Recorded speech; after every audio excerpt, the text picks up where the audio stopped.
सब हमार गलती बा, लेकिन हमके थोड़ा ना पता रहे कि तू कोनो मिशन पे बाड़ू। एक्चुअली गलती तोहार बा। तोरा बतावे की चाहत रहे ना कि तू केहू के पीछा करत रहू। अब कोनो फायदा नहीं खे केहू के पीछा करके। हमनी पुलिस के इन्फॉर्म करब, उ लोग ओकरा अपना तरीका से पकड़िए। केहू के अपन जान खतरा में डाले के जरूरत नहीं खे। दादी सही कहत रहली, भलाई इंसान के देख के करे के चाहिए। बाकी इंसान ना शैतान बिया। अरे शैतान के नानी बिया। एक ताके बचावा और ऊपर से ताने खा। हम भी तो एक एक गलती ना बार बार करेली। काहे करेली? देख हम जी भी कह रहल बानी, कोनो वजह से कह रहल बानी। पुलिस के इस सब में इन्वॉल्व करब सही ना होखी। हाँ, कानून के अपना जेब में लेके घूमे लू ना। कानून से लंबा तो तहार हाथ बा के हाथ बढ़ेलू और पकड़ लेलू। हम यही ला मना कर रहल बानी, काहे कि अगर पुलिस के इन्वॉल्व करब तो केहू के भी पूछताछ खातिर बुला सकेल पुलिस स्टेशन। दादी के भी, दासी के भी, आपके भी। बात सिर्फ पुलिस स्टेशन के ना, बात लोगन तक पहुंची, मीडिया तक पहुंची। सब आपके परिवार के बारे में गलत बात करी है। वरना हमके कोनो शौक ना कि हम रात भर सड़क पे क्रिमिनल्स के पीछा करी।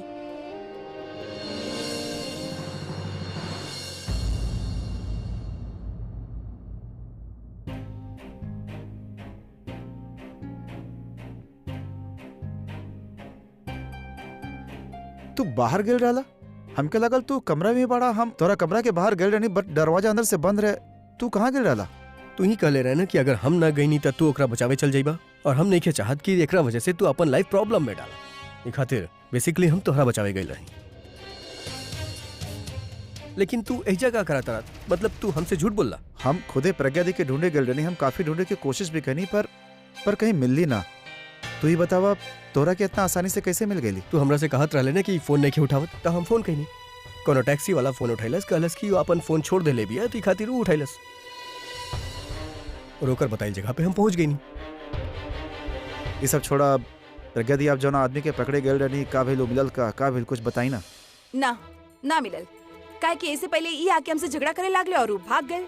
देखला कैसन लड़की भी आई, और तू हमके एकर जान बचावे खातिर कहत रहला। आप हमके बचावे ना, हमार काम बिगाड़ आयल रहला। अब हमके सब कुछ शुरू से शुरू करे पड़ी।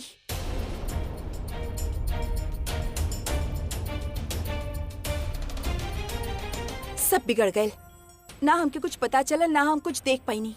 बस अब तनु हमके ना देख ले होके, वरना बहुत बड़ा गड़बड़ हो जाई। अभी तो हम वो आदमी की शकल भी ना देखनी, और अगर तनु के पता चल गया ना, वो दोबारा उसे ना मिली, और फिर हमार रोके पकड़ बहुत मुश्किल हो जाई। इनके भी वही वक्त हुआ आवे के रहे, ना होते तो का हो जाते।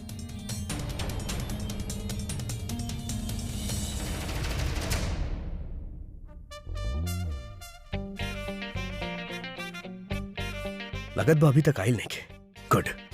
रूम के दरवाजा अंदर से बंद कर लेत बानी, ताकि ना वो अंदर आ पाए, ना ओकर चेहरा हमके देखे के पड़े।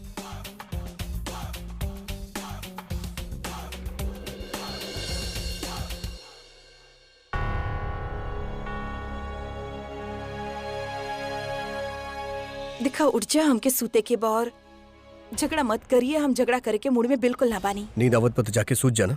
हमके कहे डिस्टर्ब करा तारू? तू यहाँ पे एलू तो हमारा सर दुखल शुरू हो जाई। देखा, हम आपकी याद दिला दी कि ये बेड हमार है, और हमके एजा सूते क्या आदत है, कहीं और हमके नींद ना आवे। नींद आवे ना आवे, अगर तू यहाँ और रुकलू तो हमके गुस्सा आ जाई। वैसे भी पूरा शाम खराब कर देले बाड़ू तू, कम से कम रात तक खराब मत करा। हम आपकी शाम खराब कहीं नहीं। जी भी बा, आपकी झगड़ा की वजह से हमार ऑलरेडी बहुत नुकसान हो चुकल बा। हम और झगड़ा ना करे चाहता नहीं, कहीं और ही जात पानी। ये मत सोचिया कि हम तोरा रोके वाला बानी। जात बाड़ू तो अपन सारा सामान लेके जाइए। हम नहीं चाहत कि कोनो सामान के बहाने तू रात के हमके डिस्टर्ब करा। और हाँ, दरवाजा बंद करके जाइए।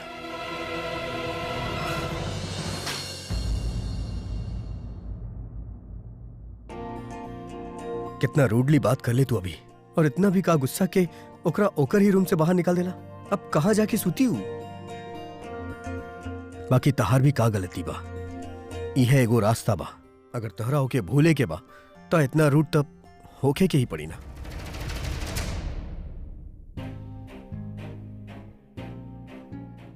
इंदु दादी ना बिया, आ जाओ अंदर।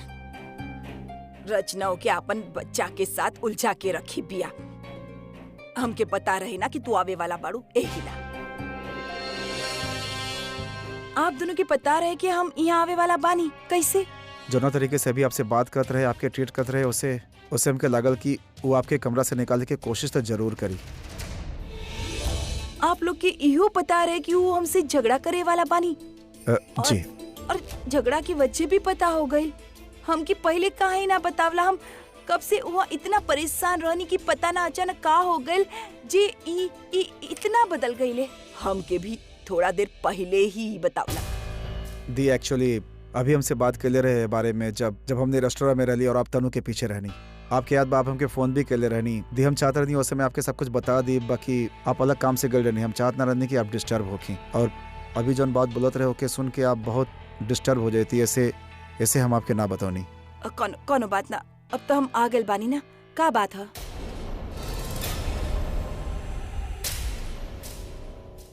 ये सब तनु के वजह से हो रहल बा। पता ना वो का कर रहल बिया, अभी के इतना मैनिपुलेट करके ओके अपन बात में फंसा रहल बिया।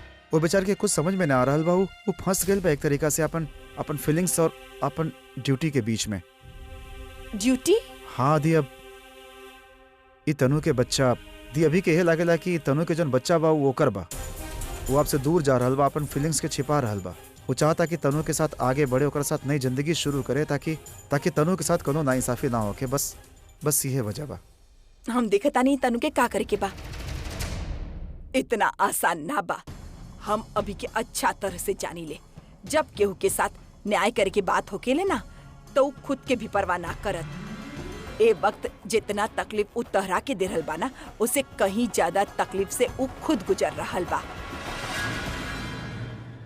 प्रज्ञा बेटा, ए बखत तू अभी के संभाल ल बेटा, वरना जौने रास्ता पे चले खातिर उ सोच रहल बा ना, उ रास्ता पे अगर उ आगे बढ़ गइल तो वहां से ओके वापस लाइब नामुमकिन हो जाई। ना दादी, आप चिंता मत करी। हम अब उनका ख्याल रखब। उ चाहे हमके कितना भी नाराज रहे, हम उनके कबो अकेला ना छोड़ब। और दी आप जौना काम खातिर गल रहनी, जौन बंदा के ढूंढत रहनी, उ मिलल का? हाँ, ओकरे बारे में आराम से कल तू लोगन के बताइब। अभी हमार उनके पास जाइब जरूरी है, ठीक बा?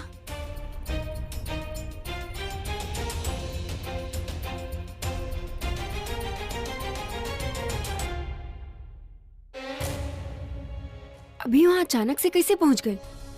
वो तो जनरली मूवी के प्रमोशन में जाला ना।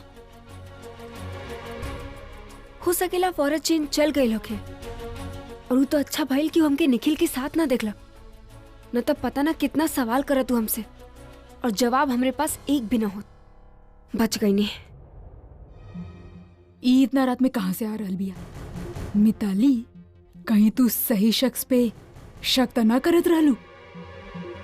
बस यही के पीछे लग जा, पूछ पकड़ लेकर जरूर तू सही मुजरिम तक पहुंच जाएगी।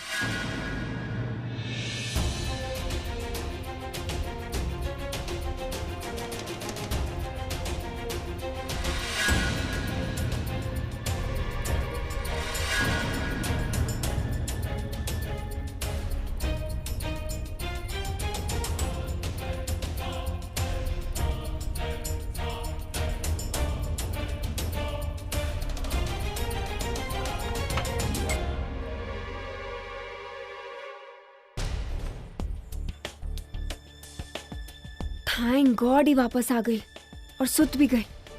मतलब सच में ही हमके ना दिखलक, और हम फालतू में इतना डरात रहने।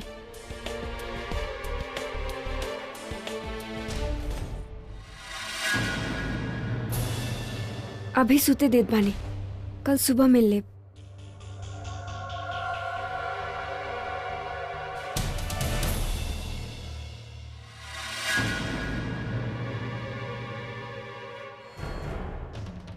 ये अभी के रूम में ऐसे काहे झाकत रहे? अंदर भी तो जा सकेले ना।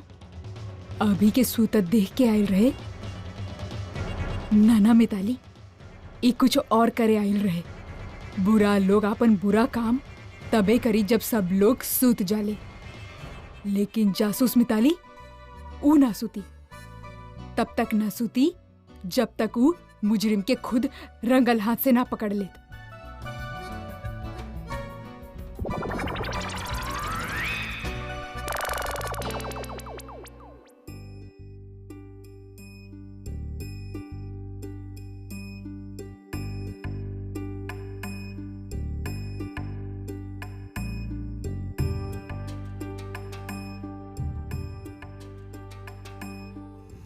इस सच में कहूँ और जाके सूत गेल का अभी तक वापस ना आइल। बाकी हम कहा अपन दिमाग में इतना जोर डाला था नहीं। दूसर की फिक्र छोड़ और सोच जा चुप करके।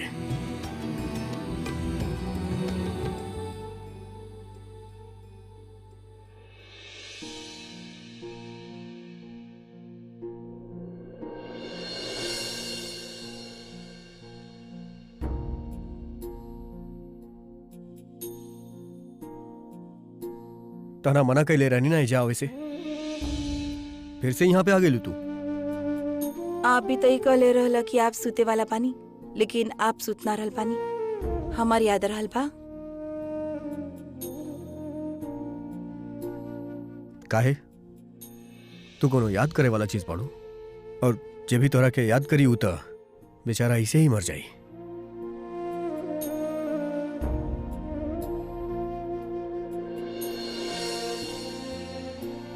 झूठ बोल के कोनो फायदा ना, आपकी चोरी पकड़ गई। कैसन चोरी?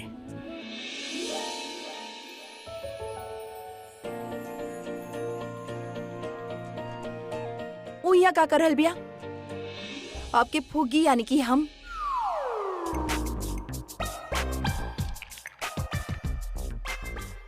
सब अपन मर्जी चलावता रे ना। मना कैले रहनी तोरा भारा में से फिर बाहर काहे आइलू? अब कबर्ड में लॉक करके रखम ना, तब बाहर आके दिखैया।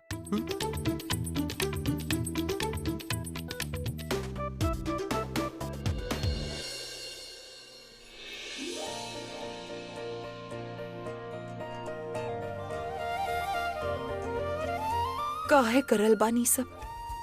अगर कोनो बात है तो हमसे शेयर करी ना। हम अब बिना वजह खुद की इतना तकलीफ काहे दे रहल बानी? जब तू हमरा के धोखा देले रहलू तब तो तोरा हमार इतना फिक्र ना भइल रहे। अब इतना फिक्र काहे होत बा? और ये हमार लाइफ बा। हमें में खुशी लाई या तकलीफ ये हम डिसाइड करब। लेकिन खुद की तकलीफ देवे की जरूरत ही ना। हमार यकीन करब कुछ दिन में सब ठीक हो जाए। हाँ सब ठीक हो जाई जब तू अपना रास्ते जइबू और हम अपना रास्ता। हम कैसे समझाइए आपके? आप जैसन जैसन सोच रहल बानी ना वैसन कुछ भी ना हो। लेकिन सच तई बाकी जैसन तू सोचता रू ना वैसन कुछ ना होखे वाला। Let me finish. हम अपन लाइफ से तोहार चैप्टर, अपन दिल से तोहार याद और अपन दिमाग से तोहार नाम हमेशा खातिर मिटावे चाहत बानी।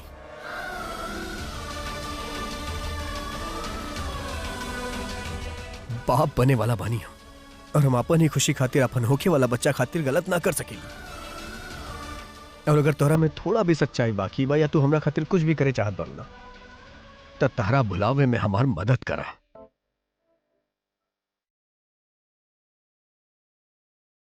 Please I request you. हम पहले से बहुत परेशान बानी, हम क्या और परेशान मत करा।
जी प्यार करेले उहे मजबूर काहे होखेले?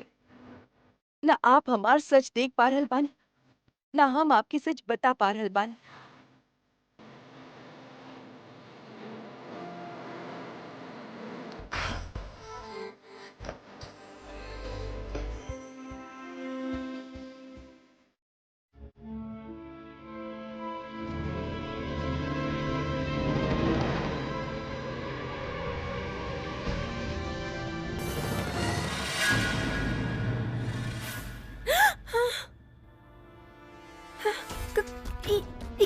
बानी आप?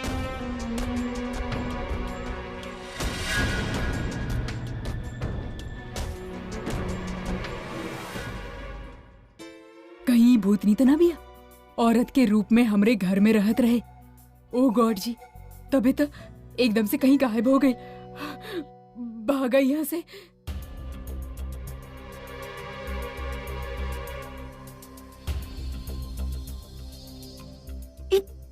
मिताली भाभी हमरा पीछा काहे कर रहल बानी? वो खुद के जासूस समझ रहल बिया। आलिया के जे साथ देले बना ओकरा खोजे के कोशिश कर रहल बिया।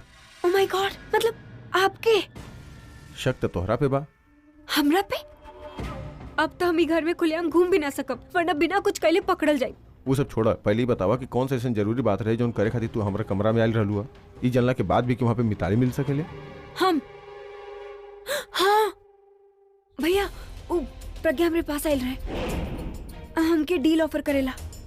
अगर तू हमके वो इंसान के नाम बता देत बाड़ू और हमके पता भी लागल कि तहारे में कोनो कनेक्शन बात, तबो हम तहार नाम कहीं कहीं ना आवे देब, तू सेफ रहबू। तो तू का बोल लू? हम का कहती, हमके कुछ समझ में ना आवत रहे कि हम का कहीं। यही लता हम आपके ढूंढत रहनी ताकि हम आपसे बात करी और आपसे सजेशन ली। तोहरा पास जरा सा भी दिमाग नहीं है। साफ साफ मना कर देवे के चाहते है कि तू केहू के भी ना जाने लू। कहा करूं का ना करूं, कंफ्यूज करके का जरूरत रहे। एक मिनट, कहीं तोहर दिमाग में ही तो नहीं है कि तू ओकरा हमारा नाम बता दे ताकि वो तरह के फ्री छोड़ दे। अगर यह करत हो कितना तो हम आपके पास काहे आई थी, या फिर वो निखिल के पास काहे जाती हम? वो का बोलस? उहे जे आप हमसे कहले। चला, केहू तो समझदार इंसान बात और आसपास जे तोहर दिमाग में सही बात डाल सके। एनीवेज, एगो बात के ख्याल रखिया, प्रज्ञा अंधेरे में तीर चला रहल बिया, ओकरा हमारे बारे में कुछ नहीं के पता। वो चाहती है कि हमनी के गलती करी ताकि पकड़ल जाए। यही से ओकरा से संभल के रहिया, और खास करके मिताली से संभल के रहिया। कहे कि एक बार प्रज्ञा से फंसबू तो हम बचा लेब, लेकिन मिताली के साथ फंसलू तो अब समझ ला बहुत मुश्किल हो जी।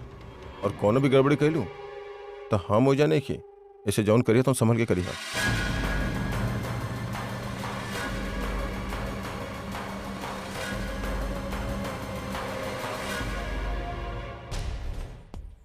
जैसन बर्ताव वो कल हमरे साथ कैले वैसन पहले कबो ना कैले।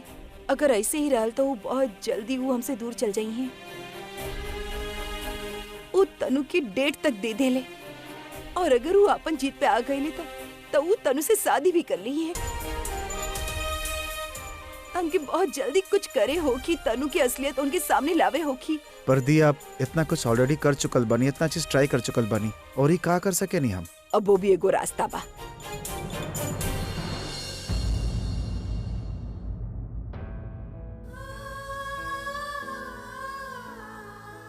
हमनी एक साथ अभी के सामने जाके सब सच बता देता नहीं, और ओकरे फैसला पे छोड़ देता नहीं कि वो केकरा पे भरोसा करे और केकरा पे ना करे। ये अब का करल बानी दादी? अगर ये करे की रहे तो इतना नाटक करे की का जरूरत रहे? हमके अपन रूप बदलने की का जरूरत रहे? इनसे इनकर प्रॉपर्टी, इनकर पैसा छीने के का जरूरत रहे? वैसे भी दादी, अगर हमने वो वक्त इनसे ये सब बात कह देले होती तो शायद इन पे कुछ असर होता। अब तो बिल्कुल ना होगी। सबके सामने इनकर दुश्मन बन चुकल बानी हम। इनके ये लागी कि हम झूठ बोल रहल बानी, सिर्फ यही लगा काहे कि हम इनकर शादी तनु से ना करवावे चाहत बानी। दादी, अब जाने ली ना तनु कौनो तरीका से इनके कन्विंस कैली बिया। वो पूरा तरीका से ही माने कि वो बच्चा ए नहीं करे बा। ऐसे में अगर हम जाके इनसे ये सब बताई तो हम तनु की ना खुद की झूठा साबित कर ले, तो फिर और हम का करी? हम अभी के तरह से दूर जात ना देख सकेली। हिम्मत हार चुकल बानी हम। अभी भी घबराहट से हो खेले कि अचानक अगर हमरे सामने कुछ हो गई तो हम कैसे बर्दाश्त करब? दादी, अब काहे ऐसे घबरा रहल बानी? देखिए, हम आपकी तकलीफ समझत बानी, लेकिन आपके उहे हिम्मत रखी हो कि जे आप हमके देवेनी, आप हार ना मान सकेनी। हम वादा करतानी तनु की असलियत हम जल्दी इनके सामने लेके आई। कल सब कुछ ठीक हो जात, लेकिन इनके ही वजह से हम तनु के बच्चा के पिता की शकल ही ना देख पाईनी। दी, पर आप तो वहाँ। हाँ, पूरा हम भी ये सोच के गए रहनी कि तनु ऊ इंसान से मिले जा रहल बिया जे तनु और आलिया की मदद कर रहल बा, लेकिन वहाँ जाके जब हम ऊ दोनों की बात सुनली तो हमके पता चलल कि ऊ इंसान और केहू ना बल्कि तनु के बच्चा के पिता है। एहिला हम ज्यादा रिस्क भी लेनी, ज्यादा देर वहाँ रुके के भी कोशिश करनी, लेकिन हम ओकर शकल ही ना देख पैनी। खैर कोनो बात ना, अब जे हो गल सो हो गल। अब हमनी के अलर्ट रहे पड़ी। अब तनु के उल्टा गिनती शुरू हो गई बा। अब ओकर सच सबके सामने आके रही।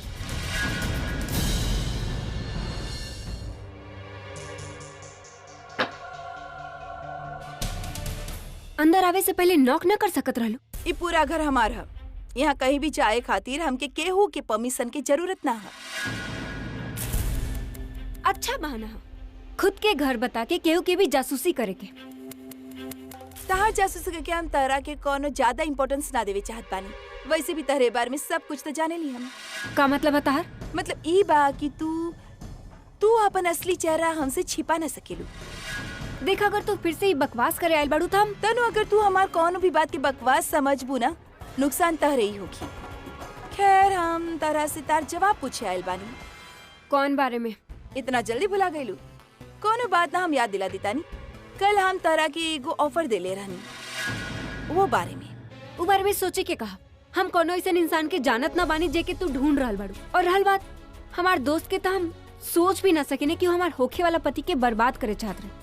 अगर हमके पहले पता होगा तो हम उसे दोस्ती रखती ही ना। उतरे तरह ही तो निकले। तू तो खुदे अभी के बर्बाद कर ले बाड़ू, फिर तरह के का फर्क पड़ेला कि अभी के बर्बाद करे चाहत बा? फर्क पड़ेला काहे कि जे इनके बर्बाद करके कोशिश कर रहल बा उही की वजह से बुलबुल के जान गल बिया, और ओके पकड़ब हमरा ला बहुत जरूरी है। मतलब हमार डाउट सही निकलल। तू दोनों बहन मिलल रहलो और दोनों मिलके सबके बेवकूफ बनौलो। देखा, तू वहाँ बैठ के जे सोचे चाहत बाड़ू सोच सकेलू, पर ई याद रखिया कि अगर तू हमार मदद ना कैलू ना तो हमसे कोनो तरह के मदद के उम्मीद मत रखिया। मजाक कर रहल बाड़ू? मजाक तो तहार बानी। शायद तू ध्यान ना देलू या तरह के पता ना बिया, या तू भूल गइल बाड़ू कि हमार इनसे ऑफिशियली डिवोर्स भइल ना बा। देखा, वो दिन जोनो पेपर्स पे ई साइन कर ले रहले, वो डिवोर्स पेपर्स ना प्रॉपर्टी पेपर्स रहल। एला तरह से शादी करे खातिर इनके हमसे ऑफिशियली डिवोर्स मांगे होगी, और ये हम पे डिपेंड करेला कि हम इनके डिवोर्स देब की ना। मदद की जरूरत तरह के पड़ी ही। देखा, तू इनकी शादी खातिर उकसा देलू, लेकिन तहार शादी बिना हमरे परमिशन के तना हो सकत। और जहाँ तक वो आदमी की सवाल हो के ता हम ढूंढ ले। तू बस यही प्रार्थना कर कि तहार सच सामने ना आवे, काहे कि ओकरी बात तू एक ही ससुराल जाइबू जहाँ तार बेस्ट फ्रेंड गइल बिया। ऑल द बेस्ट। ई तू का कइलू? झूठ काहे बोललू कि तहार और अभी के तलाक ना भइल? खाम का बैठे बिठाए सर पे एगो और मुसीबत खड़ा कर लेलू। ऐसे पता बा का होगी? तनु अभी के बताई, अभी तहरे पीछे पड़ जाई और तरह के बार बार तलाक देवेला मजबूर करियो। और ई सब में अगर आप पता चल जाई कि ताहर और अभी के ऑलरेडी तलाक हो चुकल बा, फिर ऐसे ना होगी ना दादी, काहे कि इनके वाकई लागता कि प्रॉपर्टी पेपर्स पे सिग्नेचर कैले रहले, डिवोर्स पेपर पे ना। और का होगी अगर ई हमसे डिवोर्स पेपर पे सिग्नेचर मांगत भी बानी तो हम कौन से माने वाला बानी? हम ना करब साइन। लेकिन तनु से ई सब का बहुत जरूरी रहे, और हम सच कर रहल बानी दादी। तनु जितना परेशान होगी ना हमनी ला उतनी अच्छा बा। लास्ट टाइम हम ओके वो ऑफर देनी, वो परेशान हो गई और तुरंत वो आदमी से मिले चल गई। अब जब वो अपन शादी के खतरा में देखी, वो जरूर अपन बच्चा के पिता से मिले जाई और एक बार हमनी के अलर्ट रहे होगी ताकि हमनी के पता चल सके कि वो बा के। ओ सब ठीक बा, पर एक बात हमरे समझ में ना रहल, तू बार बार ओकर पीछा करेला काहे सोच रहल बाड़ू? तू ई काहे ना सोच तू कि तनु कोनो तरह घर पे ही उससे मिले। ऐसे का होगी कि खतरा कम होगी और ओके पकड़े के मौका ज्यादा मिली। दादी हम भी ऐसा सोच ले रहनी, लेकिन ई तबे पॉसिबल है अगर हमनी जानत हो कि वो इंसान बा के। अभी तक ये एगो रास्ता बा कि हम कोशिश करी कि तनु से मिले के कोशिश करे और हमनी तनु के पीछा करी। लास्ट टाइम जब तनु से मिलत रहे था हमके ना पता रहे कि वो से मिले वाला बिया, लेकिन ई बार तो हम सब कुछ जानत बानी। एहिला हमार प्लानिंग भी वही तरीका से होगी। ठीक बा, हम तहर बात मान लेता नहीं, लेकिन एक बार तू अकेले ना जाइबू, या तो रोनी या तब फिर पूरब होखी और ये हमार हुक्म है। आगे बात खत्म। ठीक बा, आप जैसन बोली है वैसन ही होखी। ठीक बा।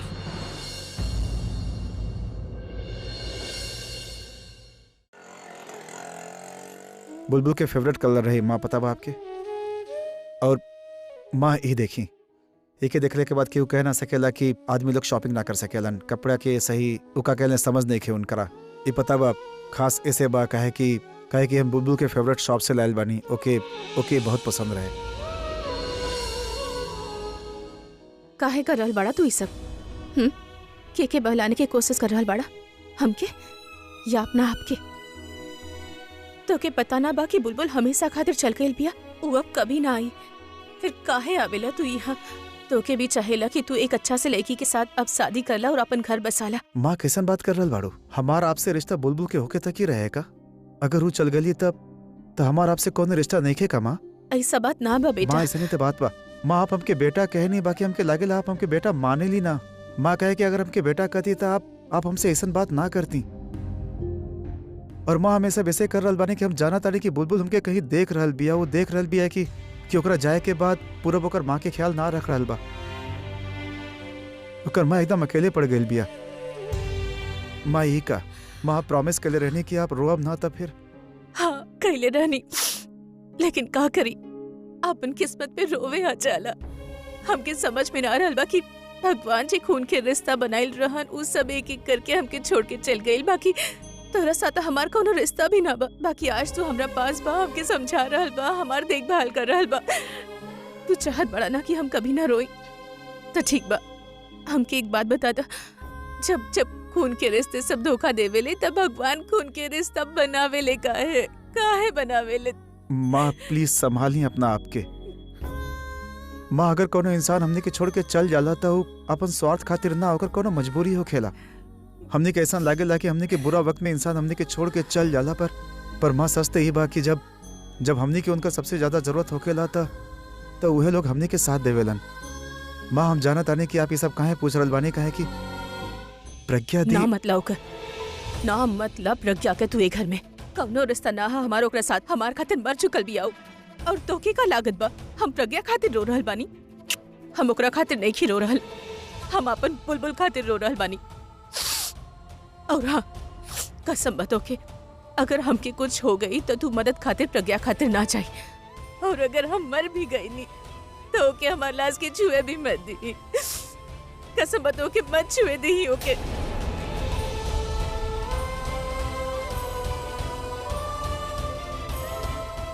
बहन जी आपके लिए चाय बनवले रहनी।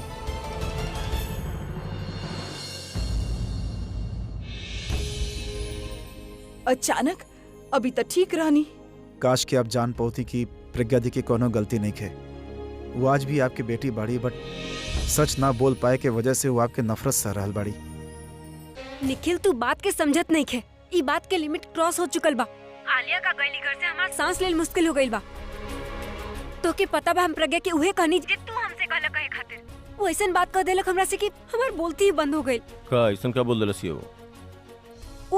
वो हमके धमकी देलक कि अगर हम ओकर हेल्प ना कइनी तब तो ना तो हमार अभी से शादी होके दी और ना ओके डिवोर्स दी। डिवोर्स ना दी तो का मतलब बा? हमरा लगल कि दोनों डिवोर्स पेपर पे साइन कर देले रहले। ना डिवोर्स पेपर पे साइन ना कइलक। वो झूठ बोल के प्रॉपर्टी पेपर पे साइन ले लेलक।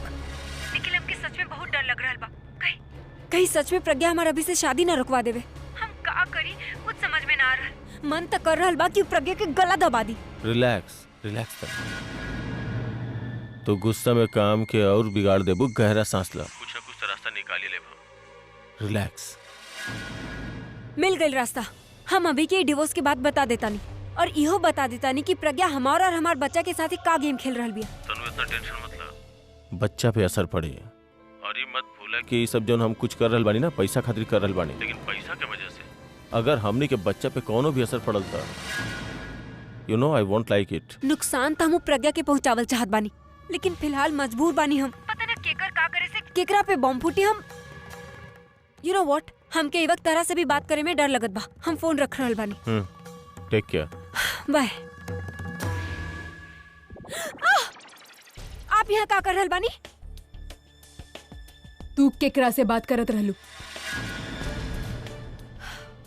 ओ, तो आप चोरी छुपे हमार बात सुनत रहनी? उ त हम तारा से कहनी, ई हमार सवाल के जवाब ना भई। हमके सिर्फ इतना बताई कि तू केकरा से बात करत रहलू। आप अपन काम से काम रखी। दूसरा के काम से काम रखब ही हमार काम है, और जब वो काम में प्रज्ञा के नाम जुड़ जाला ना, तो वो काम हमरा ला बहुत इम्पोर्टेंट हो जाला, बहुत जरूरी। और वैसे प्रज्ञा से तो सब लोग गुस्सा बढ़े, लेकिन तू अपन गुस्सा केकरे साथ शेयर करत रहलू? कहीं तनु ई उ इंसान त ना बा जौने पे, मतलब जे आलिया के साथ देले रहे प्रज्ञा के मारे में? प्रज्ञा कुछ करे ना करे, ई हमके एक दिन हार्ट अटैक जरूर दिलवा के रही। तहार खामोशी हमार शक के 100% सही बता रहल बा। तू ही इंसान से बात करत रहलू ना? आप हमरा पे शक कर सकेनी, लेकिन हक से सवाल ना पूछ सकेनी। और अगर इतना ही जासूसी करे के बाना, इतना ही सवाल पूछे के बाना, तो नेक्स्ट टाइम अभी के आपके सामने खड़ा कर दे, फिर देखत बानी कि आपके जासूसी कितना आगे जात बा। नाउ प्लीज एक्सक्यूज मी, हमरा पास और भी बहुत सारा काम बा। चोरी, ऊपर से सीना चोरी। तनु के बच्ची, अब तू हमरे रडार में आ गई बड़ो। अब तू हमसे बच ना सकेलू। जासूस मिताली, आपन काम में लग जाओ।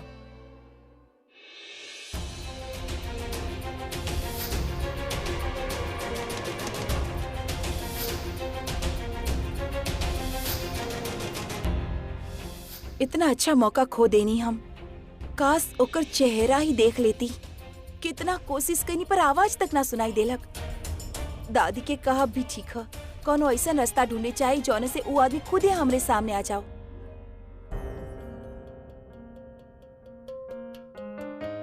तारा थोड़ी भी हमार फिक्र बता प्लीज। तारा बुलावे में हमार मदद करा। बस थोड़ा और इंतजार कर ली, थोड़ा और सब्र रख ली, फिर हम सब कर परेशानी दूर हो जाई और हम हमेशा ला आपके पास आ जाई।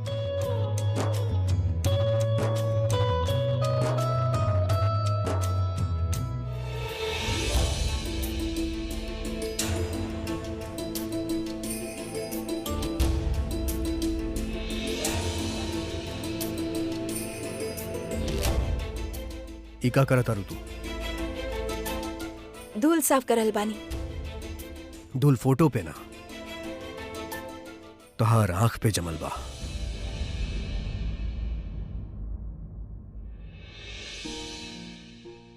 एक बार ओकरा निकाल लेबू ना, तो तोहरा सब कुछ साफ नजर आई। और वैसे कुछ चीज पे धूल के जमल अच्छा हो खेला, जैसे कि याद। वक्त के साथ ओकरा भी धुंधला हो जाए के चाहिए। आपके याद के बारे में आप डिसाइड कर सकेले। आपके हमें अपन जिंदगी में रखे के बा कि भूल जाए के बा, लेकिन हमार याद पे हमार हक है। आपके भूल जाए के बा, अपन दिल में जिंदा रखे के बा, ये फैसला हम करब। मिताली, तारा के उस शख्स के ना, उ बहरूपिया के जल्दी से जल्दी पता लगावे होखी। आखिर में कैसे करबू तू? केहू ना केहू के मदद लेवे पड़ी ना तारा के कर, लेकिन के का हो गइल बा प्रज्ञा दी के? आजकल या तो गुस्सा या फिर टेंशन।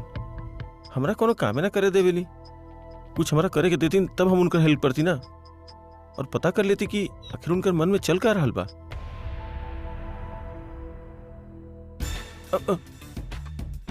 का भइल तो के इतना उदास काहे नजर आ रहल बाड़ा? ना बस ऐसे ही तनी परेशान बानी हम। कहीं इहो त उहे ना सोच रहल बा जे हम सोच रहल बानी? अगर ऐसन बाना मिताली, त एके तू आपन तरफ मिला ली, कौनो काम त आ ही जाई। रानी, ई उदासी तहरे चेहरा पे अच्छा ना लगेले। हमके बताई ना का प्रॉब्लम है? हो सकेला हम तहार प्रॉब्लम सॉल्व करे में तहार मदद कर सकी। ना बस हम प्रज्ञा दी के बारे में सोचत रहनी। अब देखा ना उनकर परेशानी हमरा से देखल ना जाला। सोचा तानी कि उनकर हेल्प करी, लेकिन कैसे करी कुछ समझ में ना आवेला हमरा। रानी, तहारी प्रॉब्लम तो हम चुटकी में सॉल्व कर सकेनी। सच में? हाँ अगर आपके पास में कोनो रास्ता पता बतावा ना, वो रास्ते में का नो एंट्री के बोर्ड लगल बा, बतावा। अरे ना ना, तारे के सिर्फ उस शख्स के पकड़े के बा जौन आलिया और ताऊ के मदद कैले रहे प्रज्ञा के मारे में। बस ओके पकड़ा और प्रज्ञा के सामने लाके खड़ा कर दा। तहार दी यूं खुश हो जाइए। ई काम में ना तहार मदद हम कर सकेनी। हम दोनों मिलके ई मिशन के पूरा करब। उ शख्स बहुत जल्दी पकड़ल जाए इसे। ये ठीक रही। तो फिर आज के बाद में ये मिशन में हमने दोनों पार्टनर।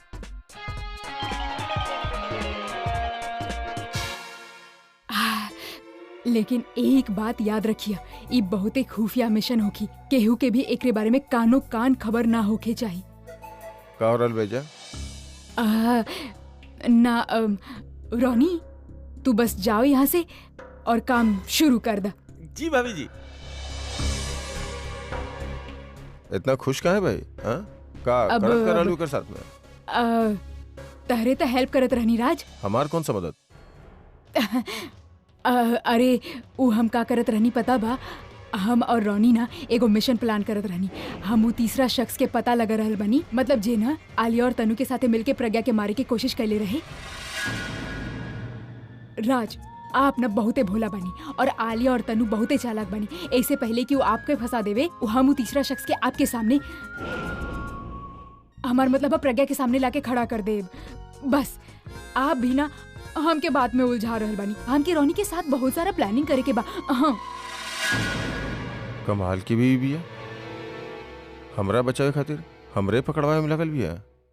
पूरा हम मजबूर बानी, लेकिन तू तो नहीं खे ना, और तहार जिम्मेदारी है। प्लीज उनकर ख्याल रखिए। दी हम पूरा कोशिश करता नहीं कि आंटी जी जल्दी से जल्दी नॉर्मल हो जाए, पर जब भी थोड़ा सदमा से बाहर आवे ली, थोड़ा कोशिश करे ली, तो आपके लेके बहुत गुस्सा हो जाली हो।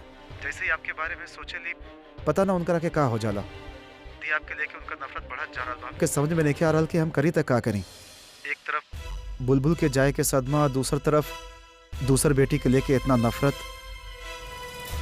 दी आई थिंक अब हमने की आंटी जी के सब कुछ सच सच बता देवे के चाहिए। चाहता हम भी हुए बानी, लेकिन ये सब इतना आसान ना बा पूरा। फिर भी हम एक बार दादी से बात करतानी। दादी जी फैसला करिए, हमनी हुए करब। ठीक बा दी, फिर एगो काम करता नहीं, हम भी आवता नहीं, कल हमनी एक साथ मिलके दादी से बात करब, फिर देखल जाए का होता। हम बाद में फोन करतानी।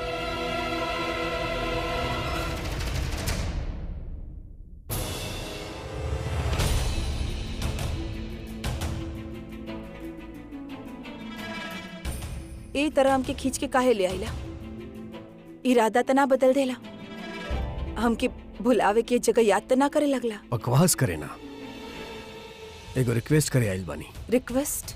ये बात चाहे तोरा खातिर इतना इम्पोर्टेंट नहीं खे, लेकिन हमरा खातिर बहुत इम्पोर्टेंट बा। याद बा कल जब गाड़ी में हम तोरा पुलिस के इन्वॉल्व करे खातिर कहले रहनी, तब तू हमरा से एगो बात कहले रहलू। हम एला मना करल बानी, काहे कि अगर हम पुलिस के इन्वॉल्व करब तो वो केहू के भी पूछताछ ला बुला सकेले पुलिस स्टेशन। दादी के भी, दासी के भी, आपके भी। बस सिर्फ पुलिस स्टेशन की ना, बात लोगों तक पहुंची, मीडिया तक पहुंची। सब आपके परिवार के बारे में गलत बात करी हैं, वरना हमके कोनो शौक ना कि हम रात भर सड़क पे क्रिमिनल के पीछा करी। हाँ। तारा वाकई हमार फैमिली की फिक्र बा? हाँ। सिर्फ बोल के ना, प्रूफ करके दिखावा। कैसे? हमार सारा पैसा, हमार प्रॉपर्टी, ओकर बराबर हिस्सा करके हमार फैमिली में बांटता। एक हिस्सा तू अपना पास भी रखा। हमके कुछ ना चाहे, हमार भी हिस्सा तू अपना पास रखला, लेकिन प्लीज हमरा खातिर काम करता। काहे कि हमरा से बहुत बर्दाश्त नहीं किया होता। जेकरा देखत बानी सब हमार पैसा के पीछे पड़ल बा। हम और हमार परिवार जौन कुछ भी खोइल, पैसा के वजह से ही खोले बानी। आज अगर बुलबुल ही दुनिया में नहीं खे, तो यह वजह से काहे कि केहू के बुरा नजर हमार पैसा पे रहे। आलिया जेल में बाड़ी काहे के ओकर भी बुरा नजर पैसा पे रहे। और तू भी बदल गईलू तो सिर्फ पैसा के ही खातिर ना। हमके लागल रहे के पैसा से हम सब कुछ पाले, लेकिन हम सिर्फ खोले बानी। हमरा में और हिम्मत नहीं किया और कुछ खोए की।